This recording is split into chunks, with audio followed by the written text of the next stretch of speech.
Welcome, Penn State fans, to an interview segment of Joe and the Fatman. I am Joe Smeltzer. Kyle Fatman Golick is unavailable, but we have a special guest from behind enemy lines. That's Tyler Horka, who's been covering Notre Dame for Blue and Gold News as part of the On Free Sports Network for 4 seasons now. And this one has been the most successful to date for Notre Dame football, and that's why the Fighting Irish are playing Penn State with a trip to the national title game on the line Thursday, January 9th at the Orange Bowl. The Orange Bowl this season will double as the college football playoff semifinal.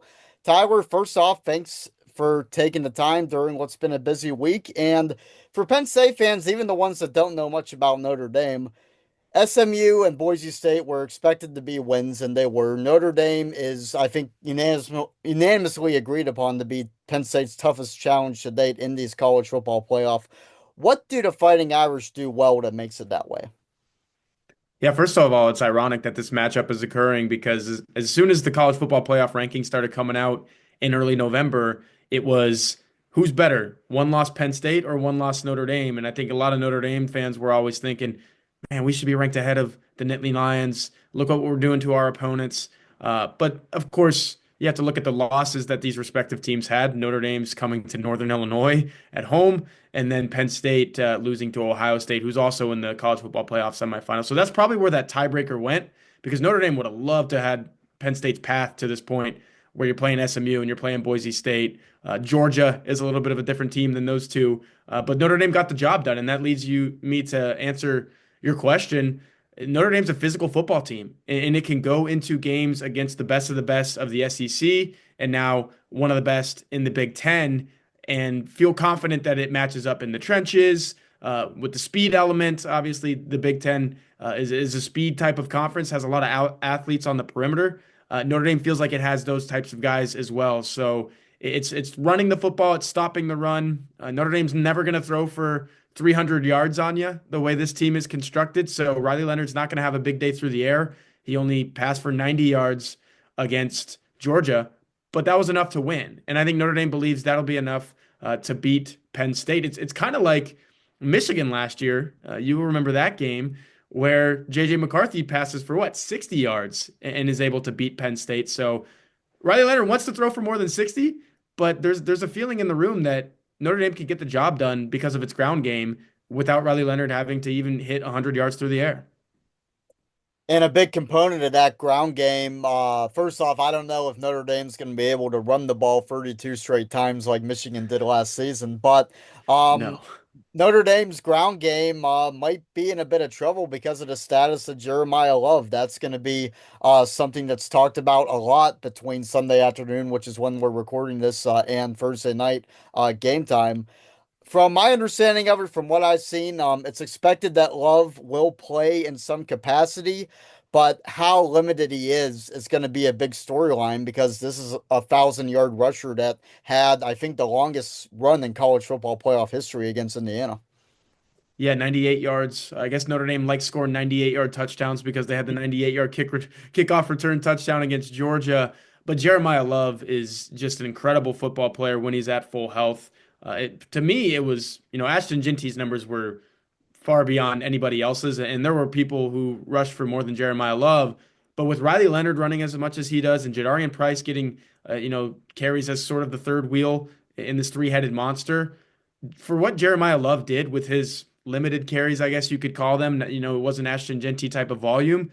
I mean, he's rushing for 7 yards per carry. He's scoring every single game. The Georgia game was the first time this year that Jeremiah Love did not score a touchdown, a rushing touchdown. He was the only player in the country to get to that point, obviously, having done that. So if he's not able to go, then, Notre Dame all of a sudden is a different team because it's funny. We were talking to Jadarian Price on Saturday night. This is Notre Dame's number two back, and he definitively called Jeremiah Love the best player on the Notre Dame offense, and that's well agreed upon. So his status, we saw him at practice on Sunday wearing a pretty hefty brace. He's a guy that does not like to play with anything on his legs, his knees, whatever, because he is that elusive, and you become less elusive when you play with something like that. Let's just call it what it is. And he was fiddling with it a lot in practice. He looked like he was walking gingerly in between reps. He never missed a rep, but what was interesting was he took second team reps exclusively. Jadarian Price taking first team reps, getting handoffs from Leonard. So that kind of tells you where Notre Dame thinks he's at, where Notre Dame thinks he might be at on Thursday, which is definitely nowhere near 100%, and that'll absolutely affect this ball game. Jadarian Price is very good, don't get me wrong, but like I was saying, Jeremiah Love is in a class of his own. Notre Dame's running game is also boosted by having a mobile quarterback in Riley Leonard, who's rushed for over 800 yards this season, which has to be among the top some among college football quarterbacks in rushing. How do you feel that Penn State's defense is equipped to handle the dual threat capabilities of Riley Leonard, and what type of element does that add to Notre Dame's offense, do you think, having a quarterback that can run like that? Yeah, we kind of asked this of the players in that Saturday session that I was alluding to is, hey, you guys played against Indiana, and this version of Indiana was a team that felt like it matched up in the trenches, right? They had some big dudes up front who are willing to stop the run. I believe it was the number one rushing defense in the country that Notre Dame went against that night at the time. And Notre Dame went over 200 yards in that game, but like you said earlier, 98 of that came on one run. So it was 100 yards for Notre Dame outside of that carry. And I think Penn State sort of has the tools to kind of stymie Notre Dame in that way.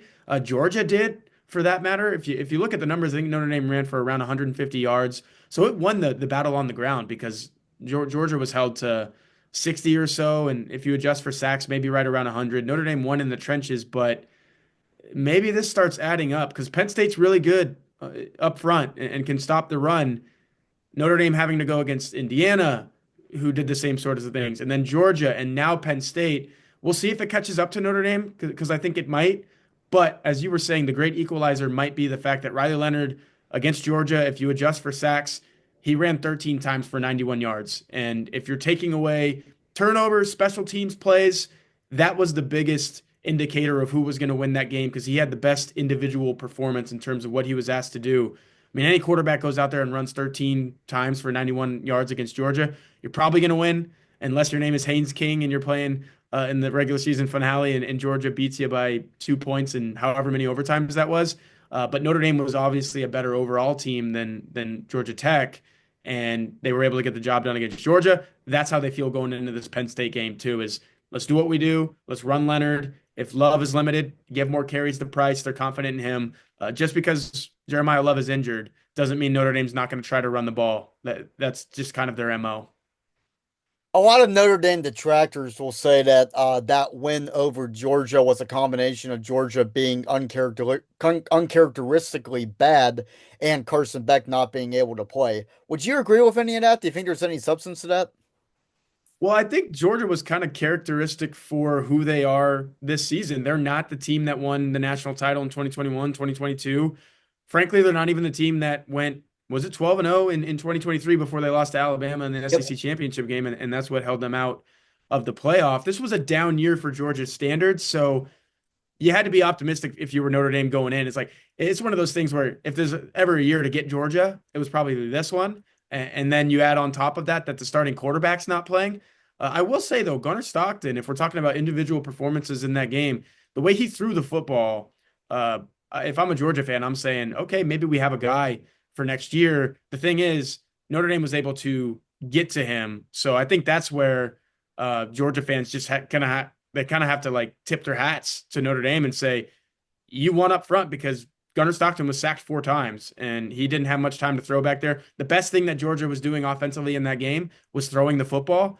And it came to a point where Gunnar Stockton didn't have enough time to do it. And then that's pretty much if Riley Leonard was the biggest factor on the other side of the ball, on this side of the ball, it was Notre Dame's ability to get to Gunnar Stockton and stop the run. So fluky win? I don't think so. I think Notre Dame is just possibly just a little bit better of a football team than Georgia this year. I'm not talking over the last 5 or whatever. This year, I think Notre Dame proved that in the end it was a better football team. Obviously, that Sugar Bowl game was played in New Orleans, and New Orleans is coming off a pretty heavy tragedy on New Year's Eve night. As somebody that covered that game in person, what was your experience throughout that whole thing? Because obviously, that's something that nobody could have seen coming. Yeah, if you go to blueandgold.com, you can find a column. If you click on my name, scroll down a little bit. I wrote a column the next day because I couldn't sleep in my hotel room the night that was supposed to be game night, which was New Year's Day night. And that was the morning of the tragedy. The first time that you're trying to go to sleep after that, the media hotel was 3 blocks down the road. Me and some of my friends in the media were on Bourbon Street that night and left an hour or so before. So waking up to calls from my mom asking if I was okay, I didn't have that. Um, I didn't envision that going down to cover the Sugar Bowl. And it definitely, those feelings kind of lingered into the game, even though it was postponed. January 2nd was still a surreal day. You still had cops going up and down the road, roads blocked off, police dogs outside the Superdome. I mean, I've seen police dogs at games before, not this many. I've never seen a SWAT truck outside of a stadium before kickoff. I've never seen the FBI walk in the tunnels at the Superdome. It was surreal.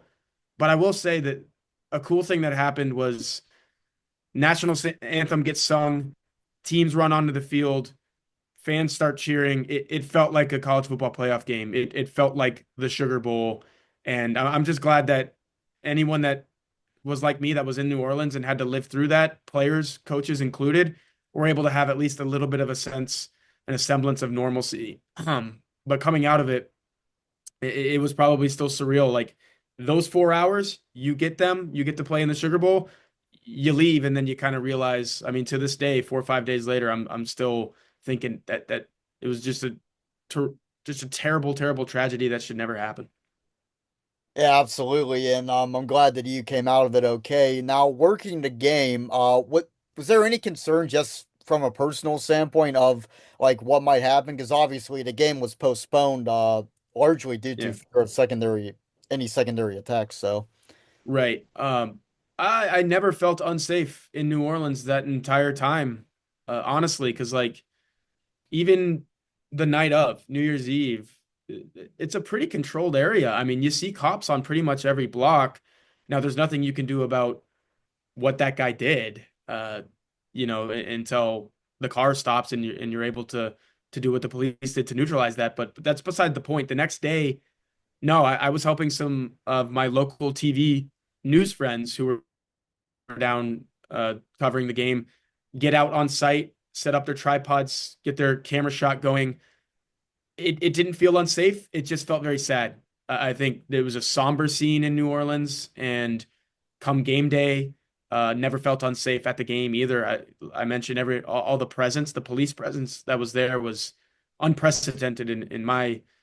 This is the 8th year I've covered a college football season in its entirety, and I've never seen anything like that. So kudos to the city of New Orleans. Kudos to all of the law enforcement that came in to make that Sugar Bowl go off, because I know there were some people saying, how can you play a game at all? Or are we going to play this game? And they made sure that it happened, and it happened safely, and that's all that matters.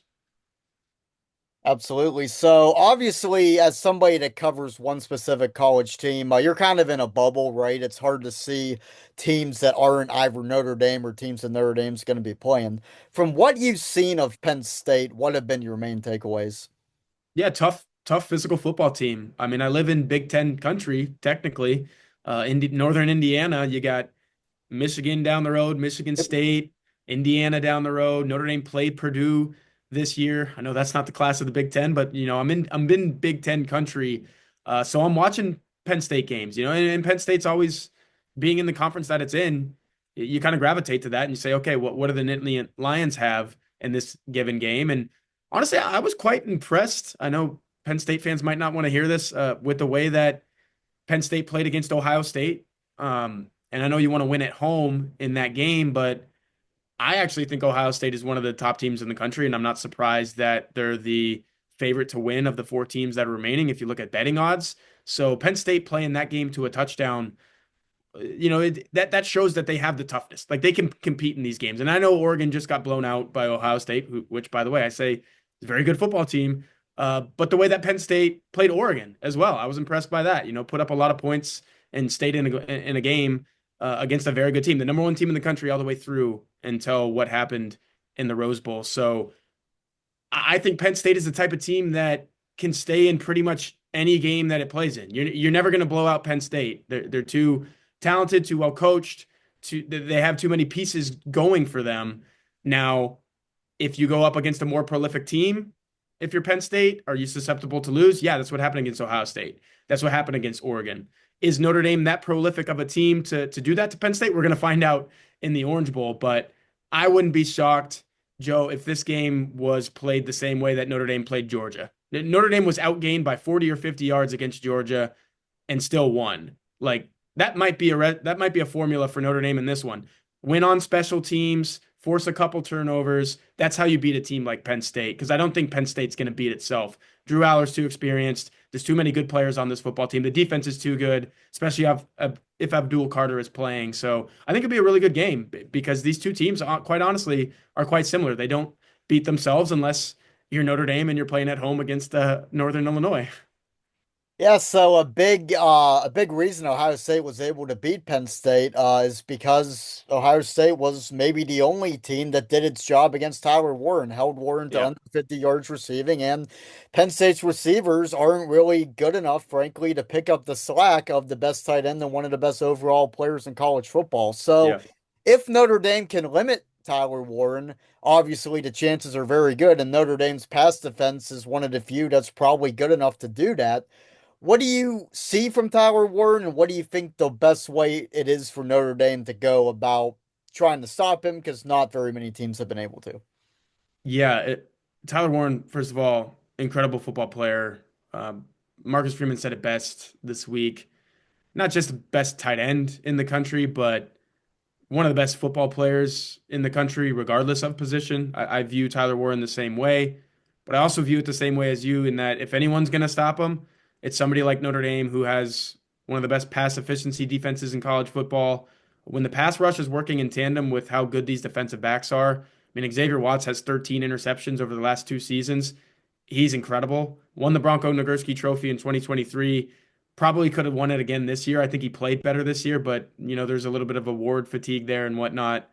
I think that you can honestly match him up one on one if you have to, if you're Notre Dame. Notre Dame loves to play man coverage. And even with Tyler Warren, you're going to see that.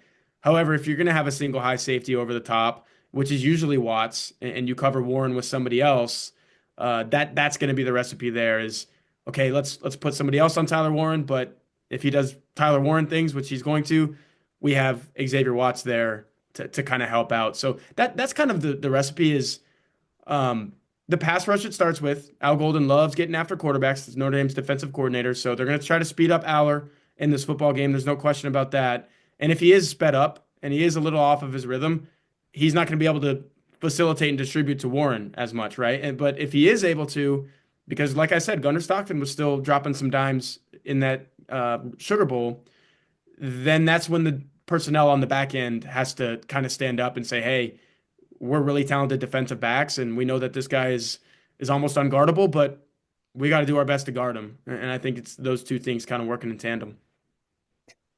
So Penn State's running game is absolutely on a roll. Singleton and Allen both went for over 100 yards against Oregon. Great defensive line against SMU. Another great defensive line. Numbers weren't quite as good. I think Allen went for 70, Singleton went for 90, but still they were running for about 6 yards a carry, both of them in that game. And then Boise State, more of the same. Allen having 131 yards rushing on 17 carries and Singleton having that 58-yard run. How well equipped, because obviously Notre Dame's defense is known for its ability to defend the pass. How well equipped is this run defense to go against this running game and perhaps more, just as importantly, this Penn State offensive line, which is playing very well? And if Penn State should rely on RPOs, which it has at times, how well equipped do you think Notre Dame is to defend that? Yeah, I saw a lot of work on the latter point from Notre Dame and the practices that we got to see really all college football playoff, mainly preparing for Gunnar Stockton, though, getting out to the edges and making sure a quarterback's not going to beat you out there, making sure that you get your gaps filled and you're setting edges and all those things. I think Notre Dame is really good at that. Now, if you want to run right at Notre Dame, that's where Notre Dame's a little more susceptible to bending a little bit. Not never really to the point of breaking. You saw it against Georgia. I mean, if Notre Dame can replicate that, like I said earlier, Georgia only ran for um, 60 yards on the stat sheet, but college football is weird and you count sacks in that. 100 yards, excluding the sacks. Georgia, it was tough for the Bulldogs to run in that game, and I don't think that's something that any SEC fan or Georgia fan in particular thought was going to happen against a team like Notre Dame. So it's a little weird. There's a little blessing in disguise. I don't want to call it that because you know, like injuries are the worst, and Notre Dame would love to have Riley Mills right now. He's an incredible defensive tackle, 300-pound guy who prides himself on pass rush. He gets after the quarterback, hurries, takedowns, sacks, all those things. But his replacement is Gabriel Rubio, and that's not the name of his game. Gabriel Rubio is going to clog up the middle, fight off blocks, tackle ball carriers. So if that's the name of Penn State's game, and you were getting at that, it kind of is that they love to run the football. If they're doing it north-south, Gabriel Rubio, a 315, 320 pounder, is going to be there waiting. The only thing that Notre Dame gets a little bit worried about is with the loss of Mills, it was a rotation between him and Rubio. They don't really have a fourth defensive tackle that they feel strongly about to play a team like Penn State. You didn't see any fourth defensive tackle against Georgia. You're probably not going to see it against Penn State. So then you're rotating three guys at nose tackle and three tech tackle.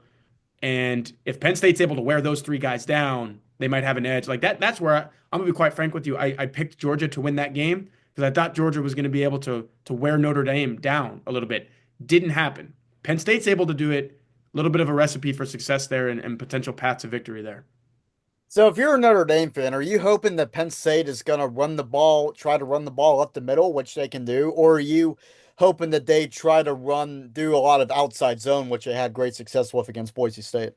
Yeah, I think Notre Dame wants the team to try the outside zone because the difference with this Notre Dame team, and Brian Kelly took Notre Dame to the college football playoff a couple times, 2018, 2020. They didn't have speed in terms of safeties and linebackers who could get out to the edge and fill a gap and make a tackle. This team, the linebackers are amazing. I mean, there's a group of five linebackers that they rotate in there, and they feel comfortable that every single one can get out to the edge and turn what's looking like a 8, 12, 15-yard gain, through a gap on the outside into a 2, 3-yard gain. I mean, I've seen tackles for losses where I thought that a team was going to be able to gain yards. It's very, very impressive what Notre Dame does in getting out to the edge. So, yeah, I mean, that's where Notre Dame wants you to go.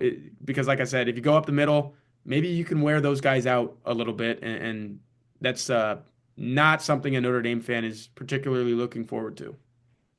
So on the other side, Notre Dame historically is one of the schools that's in the offensive line conversation. This offensive line has been no exception. They've been very solid. But I was talking with Devon J. Thomas, a veteran Penn State defensive tackle. He pointed out that there is some youth on this defensive line. Even though this line does have young players, do you still feel like it's battle tested enough to stand up to front four, front five, whatever, as good as Penn State's? Yeah, so again, we're talking blessings in disguise in the form of injuries. Rocco Spindler, the right guard, Pat Coogan, the center, both true seniors, both started every single game that they played for Notre Dame in 2023. In 2024, they went into Texas A&M and did not start. Notre Dame felt that it had a couple younger options that were, quite frankly, better options. Both of those guys have gotten injured this season. Spindler comes in, Coogan comes in.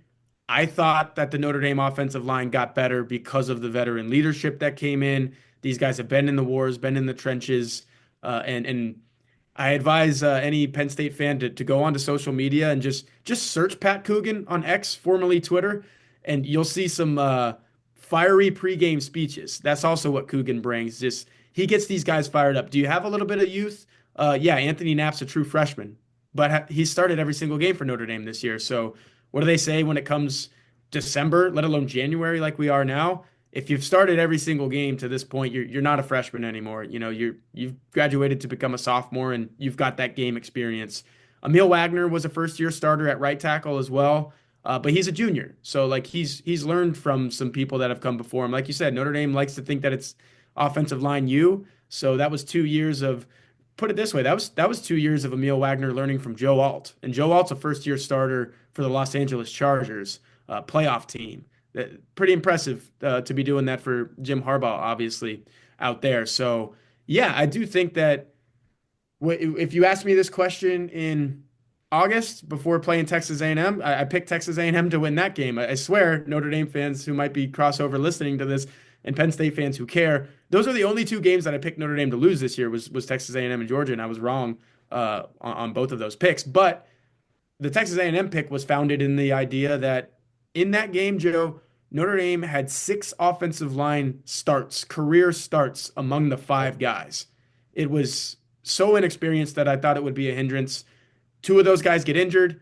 You throw 23 career starts in from 2023 in the form of Spindler and Coogan, and I think the whole thing is stabilized. And yes, to answer your question a little bit more shortly, these guys are offensive line U type of guys. So I'm going to get into your prediction in a moment, but first, without giving away your projected winner, how do you see this game playing out? I really do, and I think I mentioned this earlier, see it kind of going the way that the Sugar Bowl did. And not to say that that's going to be the score line, but I'm just in terms of game flow, very hard for both teams to score in that game. You look at Georgia, one offensive touchdown, and it was a coverage bust, uncharacteristic coverage bust, 38, 42 yard or whatever it was, wide open, get into the end zone. Notre Dame, meanwhile, scored two of its touchdowns after the unlikeliest of heroes, RJ Open, a Duke transfer defensive end, comes around the edge and swats the ball out of Stockton's hands, and Notre Dame falls on it. Very next play, 13-yard touchdown. I mentioned the kick return touchdown at the very beginning of all this. There's 14 points for Notre Dame. You take away those 14 points, Georgia wins 10-9, right? And I know football games don't go like that, but that's just how tough it was to score. I think it's going to be tough for both teams to score in this one again. I think it's going to be defensive, and every inch, every field goal kick, every little thing is going to matter in this game. I think it goes that way. Right? Who's your winner? I can't pick against Notre Dame for a third time. Like I said, the Notre Dame fans would get too mad at me for that. And I do honestly believe that Notre Dame just has this special feeling about it right now. If you can win a game in the midst of tragedy, like we just saw and we talked about in New Orleans, and Marcus Freeman seems to have this charisma about him. Riley Leonard is only putting up 170 yards in the Sugar Bowl, but is named the MVP. Like there's just certain things about this team that that I'm even buying into, and I'm an unbiased reporter. I actually graduated from the University of Texas, so that's a potential matchup. Is Notre Dame versus Texas in the national title? I don't know if I'm picking the Horns to beat the Buckeyes right now, so that's a conversation for a later day. But I do think that Notre Dame punches its ticket to the national championship. And do you want to score? Because I honestly haven't come up with one yet. Uh, Um, if you want to, it's up to yeah, I think it's like shoot, I don't want to say the same score as the last game, but I do think it's like a 24 to 10, 24 to 13 type of game where Penn State they moved the ball just like Georgia did, but it was just really tough to get into the end zone. And I think that's an Al Golden calling card is, hey, we might bend, we're not going to break, we're not going to let you in the end zone. One tidbit on that, um, I saw Al Golden leave the field as angrily as I ever have when Notre Dame beat Virginia 35 to 14, I think that game was. And I don't think it was 35-21. I think it was 35-14. Anyway, the last touchdown was a garbage time touchdown, and Notre Dame had all of its reserves in. Virginia had its starters in, and they went down the field and scored with literally, I think it was like 2 seconds left, less than 10 seconds left. Al Golden stormed off the field, and the next time that we got to speak to him, he was focused on that. Like we couldn't let them do that. So that just goes to show. And by the way, Al Golden, Penn State grad, yes, right? Played yes. against played against Notre Dame. So I He don't know how scored I got that. before, yeah, before the Indiana game, he had scored the last touchdown in a Notre Dame home game that was not broadcast on NBC. That's So, right. That's good trivia. I don't know how I got this far without mentioning that. So he's going to want to get one over against his alma mater, isn't he? So I kind of like my pick even more now. all right, one more non-football related thing. Penn State fans might be interested to know your thoughts on Micah Shrewsbury. Yeah, sure. So I actually covered the women's team, and I was literally just doing that. Kind of postponed this interview to watch the Notre Dame woman beat North Carolina in Chapel Hill. Notre Dame men couldn't beat North Carolina yesterday, Saturday. I'll just say that. Yeah, when he came in from Penn State, I think Notre Dame fans were kind of over the moon because wasn't he coming off of a tournament run there where, ironically, I like I said just a second ago, I went to the University of Texas, so I was very locked in on that tournament game that Penn State ended up losing. Be quite frank with you, I was very worried in the latter stages of that game where Penn State started making its comeback, and it felt like Micah Shrewsbury was going to do the thing where he gets his guys to buy in and kind of come back and beat maybe what was a more talented team. Notre Dame went or Texas went to the Elite Eight that year. He Micah Shrewsbury needs to just kind of get this roster intact for Notre Dame for things to start looking up. Very good recruiting class coming in. He needs to supplement that with the portal a little bit, but the first 2 years, be quite honest, have been rough. And it might be more so Mike Bray at the latter half of his tenure just kind of let things go a bit. I do think Micah Shrewsbury was taking over a tough situation. However, if you're 7-7 like they are right now at this time in 2026, I think some people are going to start saying, "Hey man, what are we doing here? How are we going to get past this?" I think that's where Notre Dame fans are at right now with Micah Shrewsbury. All right, good stuff. Tyler Horka, Blue Gold News on Free Sports Network. We'll see you in Miami. Yeah, I can't wait. I think it's going to be a good one. Sounds good. Thanks for your time.